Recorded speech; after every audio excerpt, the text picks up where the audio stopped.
Olá!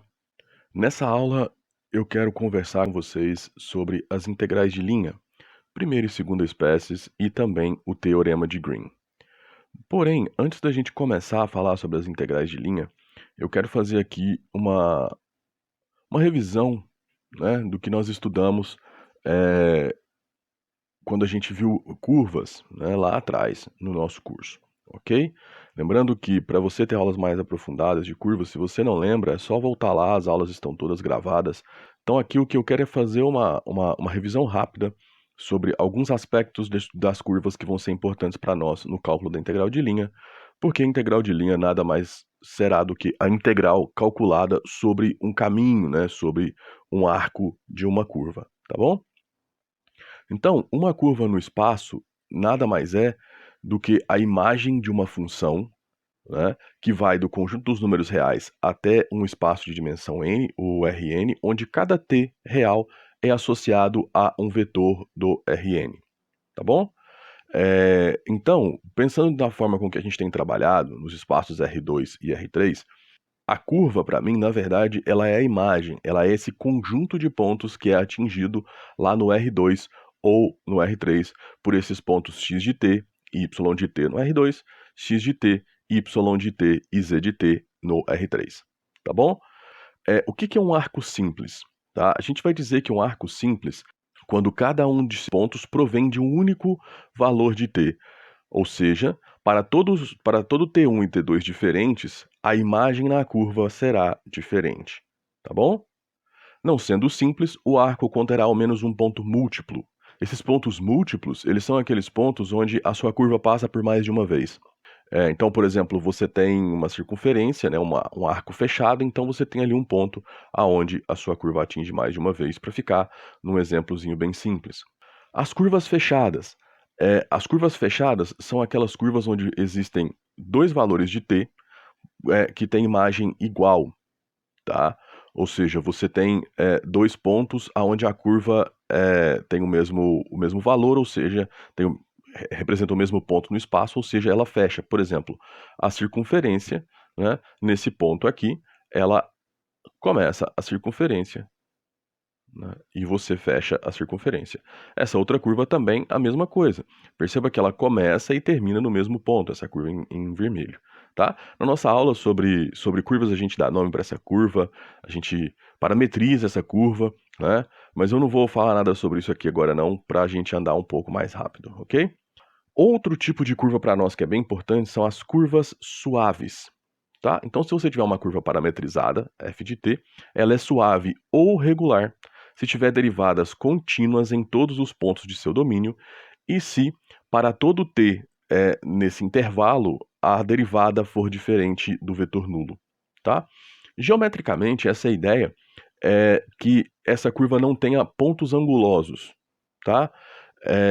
Ou seja, em cada ponto dessa curva, você tem uma reta tangente, tá? Que vai, ou um vetor tangente, tá? Que vai percorrer essa curva continuamente à medida que você avança, tá bom?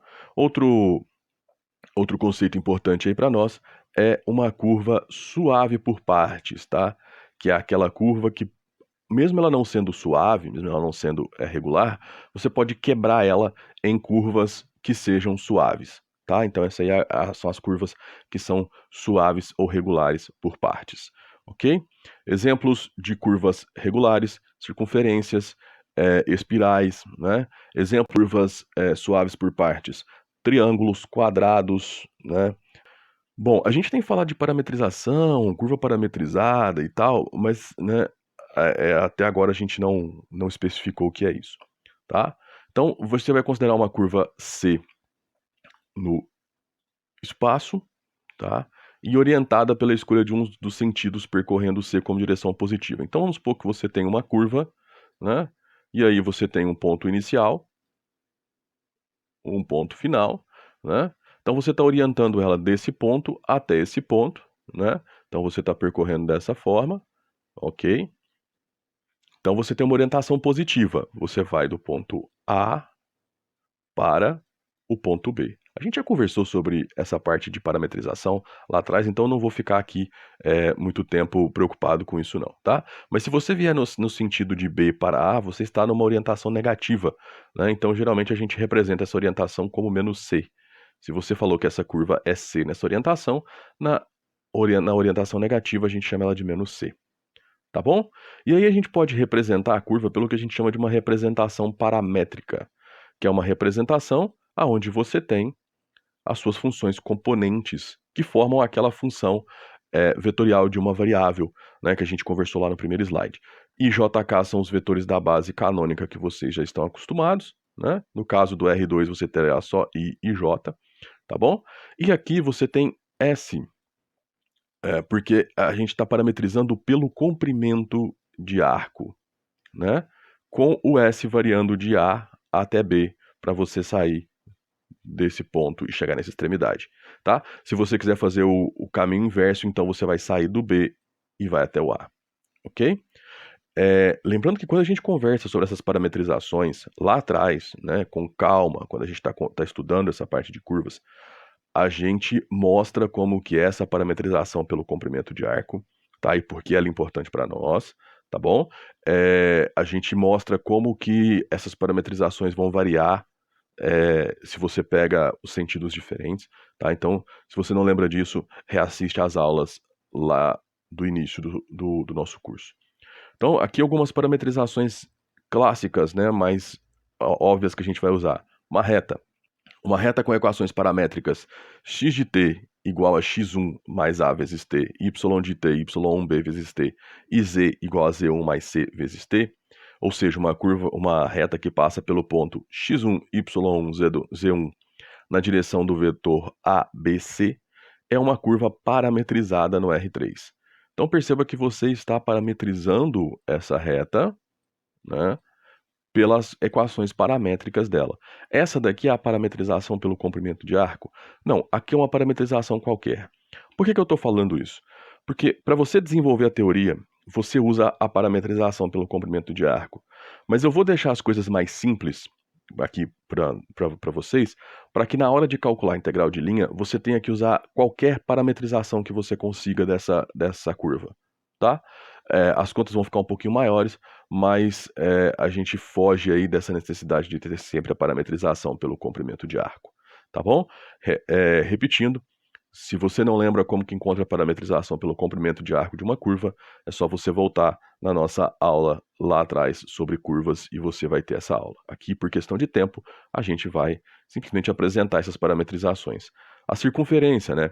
Circunferência com centro na origem e raio R maior que zero, parametrização clássica, x de t, r cosseno t, y de t, r seno t, com o t variando de 0 a 2π. Logicamente, estamos considerando aqui a orientação dessa curva, né, na orientação positiva, né, que é aquela que vai no sentido anti-horário, tá? A parametrização dela no sentido horário seria a parametrização negativa, tá bom? E aí a gente fala sobre isso na aula sobre curvas e também no nosso artigo sobre curvas que eu vou deixar linkado aí. A gente faz todo esse aparato teórico, né, e exemplos de curvas, tá ok? Se a circunferência não está centrada na origem, mas num ponto qualquer x0, y0, então basta você fazer uma translação na equação que você tinha antes. Então a sua x de t você vai somar com o x0 e o y de t você vai somar. E agora você tem a sua parametrização da sua curva transladada do centro, tá? O t continua variando de 0 a 2π e o r continua sendo, obviamente, maior que zero, tá bom? Parametrização de uma elipse. Aqui a gente vai seguir muito parecido com o que a gente tinha para circunferências, né? Para pontos,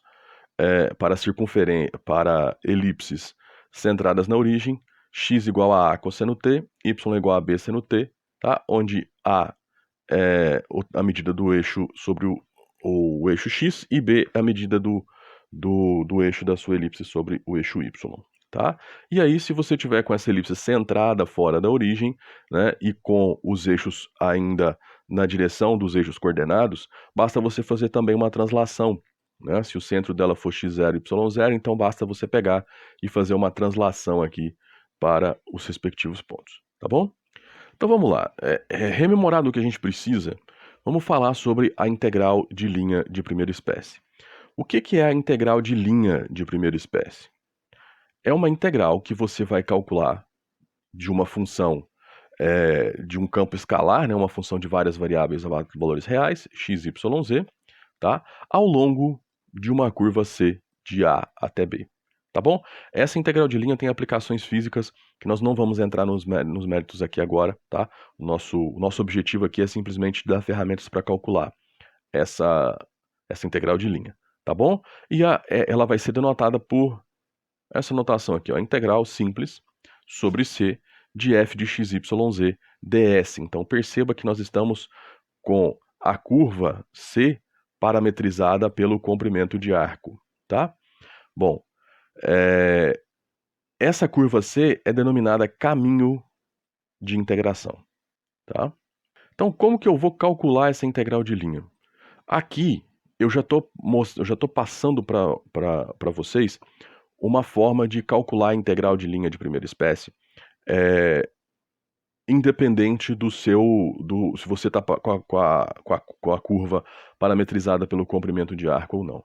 Então, a integral de linha de f de x, y, z sobre o caminho C, ele vai ser a integral de A até B. Então, aqui ela tem uma orientação, tá vendo? Ela vai de A até B, então você tem que sempre seguir essa orientação positiva, tá? Do f composto com a parametrização da sua curva, né? Então, essa curva C, ela é parametrizada por x de s, y de s e z de s, que é a minha parametrização pelo comprimento de arco ds. Ok. Se você tiver a parametrização pelo comprimento de arco, então basta você calcular essa integral, onde você vai pegar no lugar do x, colocar o x de s, no lugar do y, o y de s, no lugar do z, o z de s. Então, basicamente, aqui você vai ter uma função que vai depender de s. Então, você pode integrar ela para s, normalmente, tá? Vai ser uma integral simples, igual a que você tem lá do cálculo 1, tá bom? Mas, se você não tiver a parametrização pelo comprimento de arco, né, então você tem uma outra parametrização para C, né, de modo que esses pontos A e B da sua curva, vamos colocar aqui o ponto A, o ponto B, né? Então aqui o que está acontecendo? Para a parametrização pelo comprimento de arco, esse ponto aqui é atingido quando o S é A minúsculo, e esse outro ponto é atingido quando o S é B minúsculo, tá? Agora, com a nova parametrização, que não é uma parametrização pelo comprimento de arco, esse ponto aqui é atingido no T1, tá? E esse ponto B é atingido no T2, tá bom? O que acontece? Isso porque quando você tem o comprimento de arco, a norma dessa parametrização é sempre igual a 1, tá? Então, aí a gente consegue fazer o seguinte: quando você tem qualquer parametrização, você vai substituir, né, na, na, na sua função f, né? Perceba que você aqui está trocando, né? Então agora você tem uma g de t. Só que aí você vai precisar fazer um ajuste aqui com esse ds, tá? Com o comprimento de arco. E esse ajuste vai ser esse daqui, ó. Lembra que essa basicamente é a sua fórmula, né? Do ds dt, né? A gente fazia isso lá atrás. Então, se você voltar na nossa aula onde a gente calcula o comprimento de arco, você vai entender o porquê desse ds ser igual a essa raiz quadrada vezes dt. Tá bom? E aí aqui você vai derivar x, y e z para a variável t, elevar cada um deles ao quadrado e somar. Então aí você tem duas escolhas. Você pode parametrizar pelo comprimento de arco a sua curva, né? E usar essa regra mais simples. Ou você pode fazer uma parametrização qualquer da sua curva e usar essa outra regra, tá? E essa integral é denominada integral de linha de primeira espécie de f sobre o caminho C. Exemplo, vamos calcular aqui a integral de xy ao cubo, né, ds, ou seja, a integral da função xy ao cubo sobre o caminho C, onde C é o segmento de reta y igual a 2x, tá? No plano xy, que tem extremidades igual a, que é o ponto -1, -2 e 0, e B, que é o ponto 1, 2 e 0. Tá bom? Então o que está acontecendo? Você tem aí uma reta lá no plano xy do seu espaço, tá? Onde você vai de um ponto ao outro. Então a parametrização dessa reta é muito simples, né? Você pode usar aquelas equações paramétricas da reta, né? O vetor diretor vai ser o vetor AB, né? Nossa, aqui ficou bonito demais, hein? O vetor AB, tá? Ou então você pode observar o seguinte: você tem a regra y igual a 2x. Então, se você colocar x igual a t, obviamente y tem que ser igual a 2t, ok? E aí você, obviamente nesse caso o z é 0, né? E aí você tem basicamente uma curva plana. Então eu vou pensar nessa integral como a integral, né, de x, y ao cubo. Perceba que você não tem o z ali na sua função, né? Como basicamente uma função que está no R2, tá? E eu estou integrando sobre um caminho no R2, ok? Porque eu estou inteiramente deitado no plano XY. Então, para parametrizar essa curva, eu obtenho que x é igual a t e y é igual a 2t, tá? Ou seja, eu posso escrever essa r como sendo t vezes o vetorzinho i, mais 2t vezes o vetor j. E aí, para que eu atinja os meus pontos A e B, eu tenho t igual a -1 para chegar no A, né? Porque você vai ter -1, -2 e 0. Lembra que a gente parametrizou o z como 0, ok? Porque nos dois pontos ele é 0.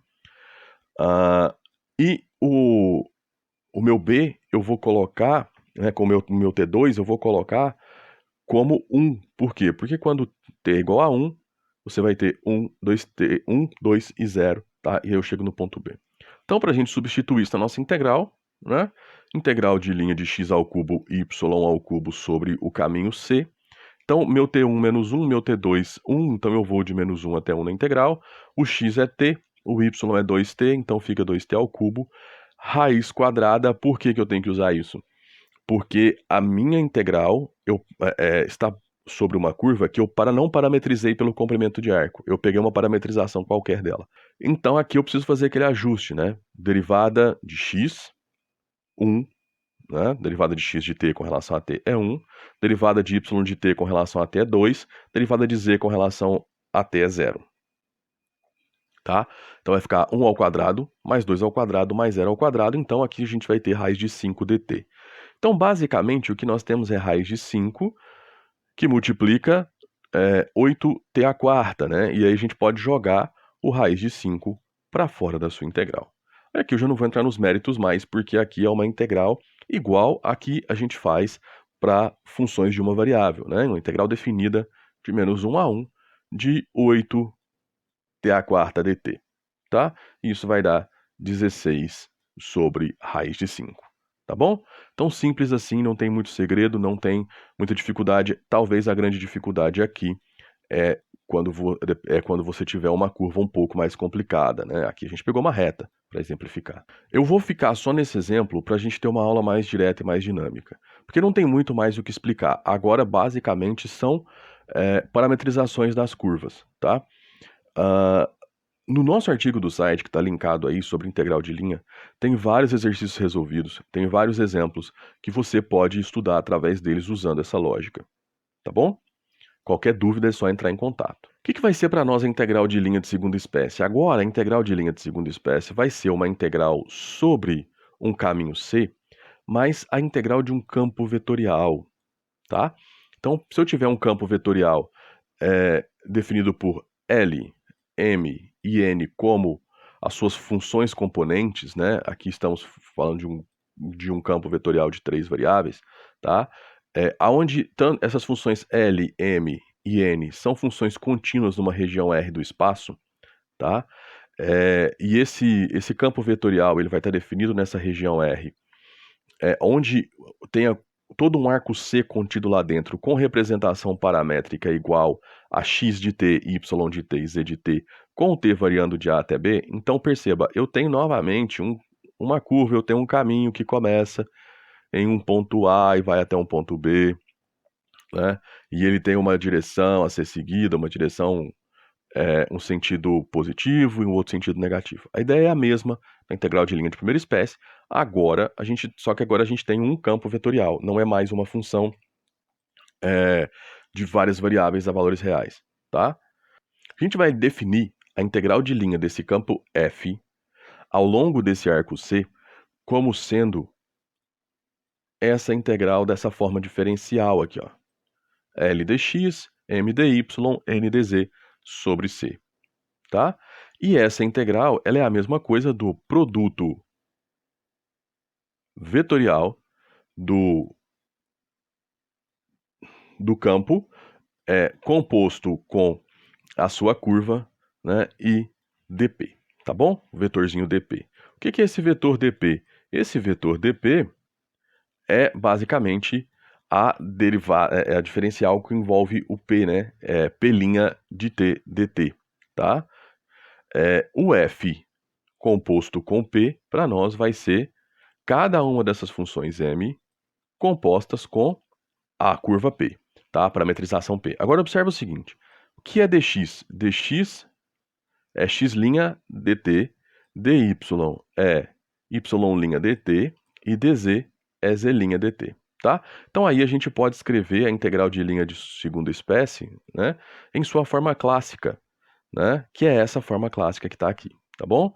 Ou seja, quando você substitui, né, a sua curva, a sua parametrização, ao invés de você tá escrevendo C na notação, você já escreve que é uma integral de A sobre B, e novamente você vai ter uma integral de uma variável, porque aqui você substituiu a sua parametrização, e aí você tem uma integral toda variando para t, tá? Ou seja, você tem novamente uma integral de uma variável. Lógico, as coisas podem ficar um pouco complexas, um pouco complicadas, dependendo da forma com que você tem a curva e quais são as suas funções L, M e N, ok?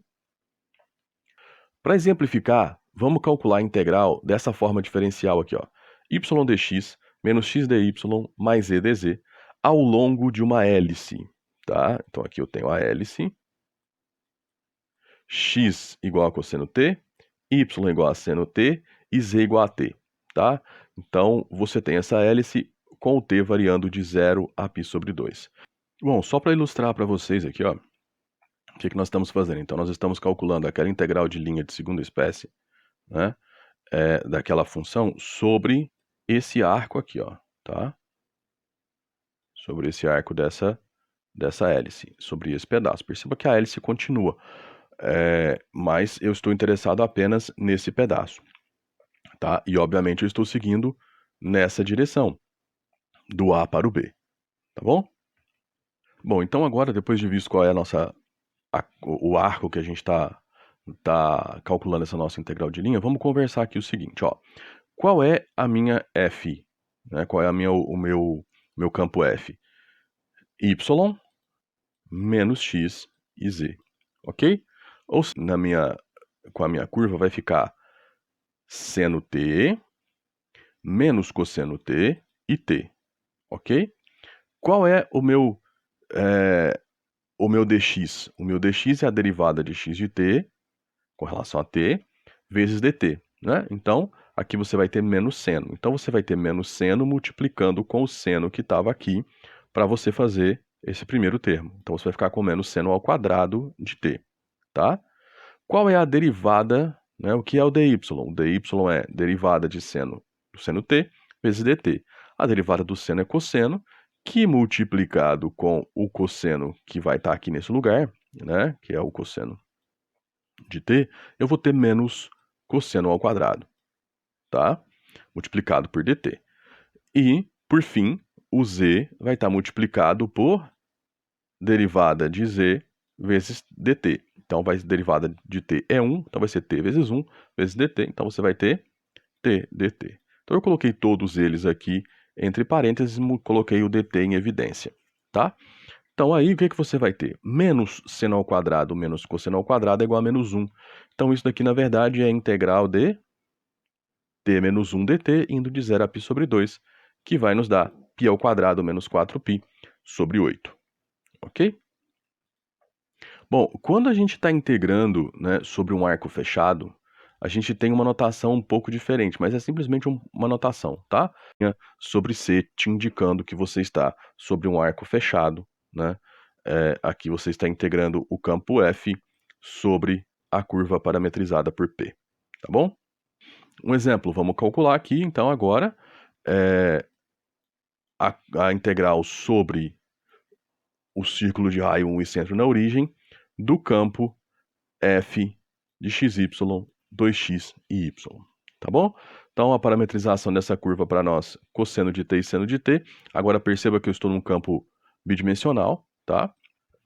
Nós substituindo na integral, a gente vai ter, então, a integral do campo, né? Produto vetorial com... Produto escalar com o dp, que é o vetor formado por dx dy. Se eu tivesse com um campo tridimensional, isso seria dx, dy, dz, tá bom? Então, aqui, logicamente, eu estou indicando que a minha curva é um arco fechado, né? Então, aí fazemos o nosso produto escalar e ficamos com 2x dx, y, dy somados, né? E aí aqui você tem aquela forma diferencial. O x é cosseno t, o y é seno t, tá? O dx menos seno t dt, o dy cosseno t dt, tá? Bom, então agora a gente vai substituir essas informações que a gente tem na nossa integral. A gente vai ficar então com menos 2 cosseno t seno t, mais cosseno t seno t. Então aí agora é só fazer a subtração, ficamos com menos cosseno t seno t, integrado de 0 a 2π. Agora basta você usar a regra, a integração por substituição, né? E aí você consegue calcular que essa integral é igual a zero. Agora eu quero dar uma passada rápida aqui no teorema de Green no plano, não vou me preocupar com suas demonstrações, né? E vou dar um exemplozinho aí para vocês entenderem o que está acontecendo. O teorema de Green no plano, ele é basicamente uma ferramenta muito poderosa que transforma integrais de linha em integrais duplas e vice-versa, tá? Então, quais são as condições que você precisa ter aqui? R ser uma região fechada e limitada do plano XY, tá? Cuja fronteira consiste numa quantidade finita de curvas regulares. O que eu estou te falando? Estou te falando que você tem uma região R no plano que está fechada e limitada, né? E a borda dela, a fronteira dela, é feita de uma curva suave ou de uma curva suave por partes. Basicamente é isso, tá?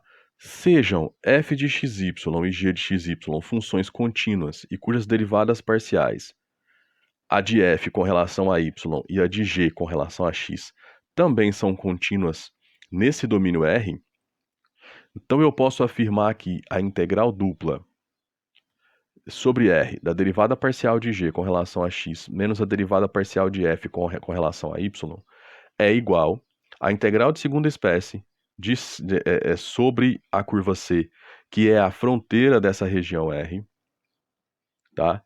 De f dx mais g dy. Então, o que está acontecendo? Eu estou pegando aqui um campo que tem um campo plano que tem como funções componentes f e g, né? E aí eu estou te falando o seguinte, que a integral de linha sobre uma curva fechada C desse campo, né, é igual à integral dupla, tá? Aqui você tem uma ideia de que você tem o quê? O rotacional, né? Se você pegar, aqui é exatamente o rotacional de f. A gente já conversou sobre isso lá atrás, tá? Então você tem a integral dupla do rotacional desse campo f sobre a região R, que é a região delimitada pela curva C, tá? Então basicamente é essa a relação. O que eu ganho fazendo isso? Algumas vezes integrais duplas muito complicadas podem ser simplificadas e algumas vezes integrais de linha de segunda espécie muito complicadas podem ser simplificadas, como a gente vai ver no próximo exemplo, né?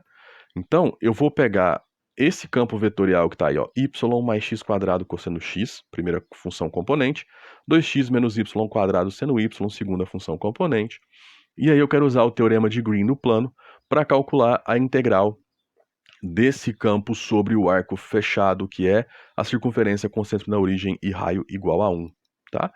Então aí, para usar o teorema de Green, você vai lá considerar o seguinte: essa daqui é a sua F, essa daqui é a sua G. Então perceba o seguinte: G derivada com relação a x, isso é constante zero, fica 2. F derivado com relação a y, isso é constante zero, fica 1. Então, o rotacional, né, o que você vai ter lá, que você vai jogar pelo teorema de Green na sua integral dupla, é 2 menos 1, ok? Agora vamos discutir a nossa região R. Se a minha curva C é a circunferência com centro na origem e raio igual a 1, então a minha região R é o círculo com centro em 0, 0 e raio igual a 1, ou seja, eu estou considerando todo o círculo, tá? A parametrização, então, aqui eu não vou ter que me preocupar com a parametrização dessa circunferência, eu vou ter que me preocupar com escrever a região R, tá? Então aí nós vamos usar coordenadas polares, por isso que eu calculei aqui primeiro, tá? Para eu não ter que jogar coordenadas polares aqui, tá bom? Então, com essa integral dupla, eu já sei o seguinte: o que eu vou ter que fazer agora? Eu vou ter que calcular uma integral dupla sobre uma região R de 1 dx dy. Então, eu vou me preocupar agora em escrever essa região R, que em coordenadas polares vai ter o θ variando de 0 a 2π e o R variando de 0 a 1. A gente já conversou sobre isso quando a gente trabalhou com integral dupla, né? Se você não está fresco na sua cabeça, volta lá e dá uma estudada, tá bom? O nosso dx dy tem que ser trocado por r dr dθ, e aí basicamente você vai, como você não tem o θ na sua função de integração, você pode multiplicar aqui pela θ, 2π, vezes a integral de 0 a 1 de r dr, tá? E aí você vai chegar que vale π. Ok, usamos o teorema de Green, calculamos e enxergamos que essa integral de linha, né, desse campo vetorial sobre a circunferência com centro 0 e raio 1 vale π. Mas será que eu ganhei alguma coisa mesmo fazendo essa troca? Foi fácil, foi tranquilo, né? Mas será que eu ganhei alguma coisa fazendo essa troca? Bom, é só você olhar o seguinte. Ó. Se a gente fosse efetuar o cálculo dessa integral de linha como a gente usualmente faz, então a sua parametrização é cosseno de t seno t. Ok? Então você ia ter que colocar seno de t em todos os y, cosseno de t em todos os y, ok? Então esse daqui seria a sua primeira função componente, que é estar multiplicado por dx. Essa daqui sua segunda função componente multiplicada por dy. Esse dx seria menos seno de t dt, esse dy seria cosseno de t dt, tá? E aí você já ia multiplicar nesse monte de senos e cossenos que você ia ter quando você substituísse, tá bom? E aí você somava, você ia ficar com essa integral aqui, ó. Essa integral que está aqui embaixo, tá? Bonita, né? Como que você resolve isso? Logicamente, integrando de 0 a 2π, tá? Como que você resolve isso? Mas observa, você tem aqui uma composição do cosseno com cosseno, uma composição do seno com seno. Realmente não é uma integral muito trivial, tá? Então, você ganha muito usando, sim, o teorema de Green, é uma ferramenta bem poderosa aí nos nossos estudos, ok? Mais um exemplo usando o teorema de Green, nós vamos calcular a área de uma figura plana, mais propriamente a área de uma elipse, no caso geral. Então, só para fixar aí, ó, se C é uma curva que contorna uma região plana R, né, dada nas condições do teorema de Green, então a gente pode calcular a área de figuras planas usando essa fórmula aqui, ó. Meio da integral de linha sobre C, x dy menos y dx, tá? Obviamente, isso aqui está ligado com aquele cálculo de área que a gente faz usando a integral dupla, tá? Que a gente conversou lá quando a gente estudou a integral dupla, tá bom? Usando essa fórmula, eu quero estabelecer uma fórmula para a área da elipse, tá bom? Então vamos lá, vamos trabalhar com isso. A elipse, a gente já conversou sobre a parametrização no início da aula. A cosseno t, B seno t, tá? Então eu já tenho aí a parametrização. Então, essa área dessa elipse vai ser meio da integral sobre C, x dy, y dx. Substituindo aqui tudo, você vai ficar com A cosseno t, B cosseno t, mais B seno t, A seno t. ok? Então você vai ficar aqui com o seguinte. Então, ó, olha o que está acontecendo. Você tem A vezes B, cosseno de T vezes cosseno de T, que é cosseno ao quadrado, tá? B vezes A, que é A vezes B, seno de T vezes seno de T, que é seno ao quadrado, tá? Então você vai colocar o A vezes B em evidência e você vai ter cosseno ao quadrado mais seno ao quadrado, que é 1. Então você ficou apenas com A vezes B dt integrado de 0 a 2π, né? Essa integral vezes meio, né? Essa integral então vai te dar AB vezes T. É só você multiplicar o AB pela amplitude, né? Nesse caso, então, AB vezes 2π vai dar 2πAB dividido por 2, AB vezes π unidades de área. Então, essa daqui é a nossa fórmula da área da elipse, usando, perceba que a gente usou aqui, né, a fórmula dada pelo teorema de Green, né? Essa fórmula que está no slide anterior, ela é a fórmula dada, o equivalente àquela nossa fórmula de calcular áreas planas, lá com integral dupla, o equivalente pelo teorema de Green, tá?